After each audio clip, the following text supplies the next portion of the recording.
Yes, get ready for the dictation containing 400 words at the speed of 100 words per minute. Let's start. 3 seconds. Start. The other day, my honorable friend Mr. Krishnamachari, whom I regard as a great economist and who knows finance etc., and looks to the interests of the country and gives very good advice, said that we do not want to go to medieval age and the luxury of yesterday is the necessity of today, and that few articles which we import today from many foreign countries and the few industries which we are starting for recreation and amenities of the people should not be grudged. I agree with him.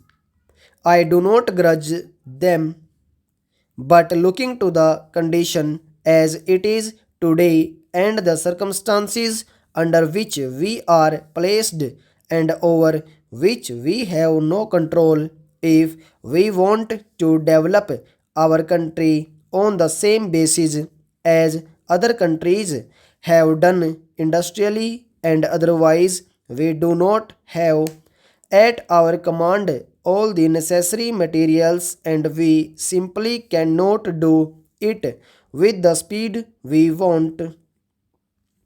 We have to depend upon others.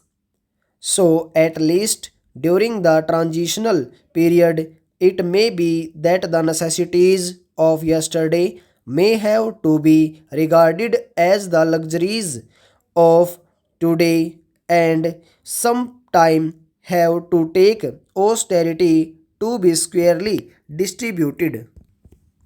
I welcomed this bill most heartily when I went through it, but when the deputy minister was speaking, he probably overlooked or gave scant attention to one point.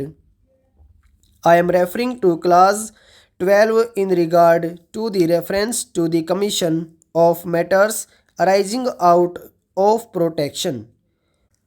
Of the things mentioned, there is the different sectors of the country's economy on which the Commission may inquire and report. Whenever we start new industries and give protection to them, this clause is always neglected. It should not be merely that the central government may also refer, but they must refer to this and one of the conditions under clause 14. When the Fiscal Commission recommends that this tariff commission should take so many points into consideration, the different sectors of the country's economy must be one of the points that must be taken into consideration. The other day, there was a question about the acquisition of the Vishakhapatnam shipping yard. When we had to pay rupees 2 to 3 crores for acquiring it, one of the points we took into consideration was the unemployment of 4,000 workers, and for keeping them in employment we suffered a loss in view of the agitation that was carried on. Stop over.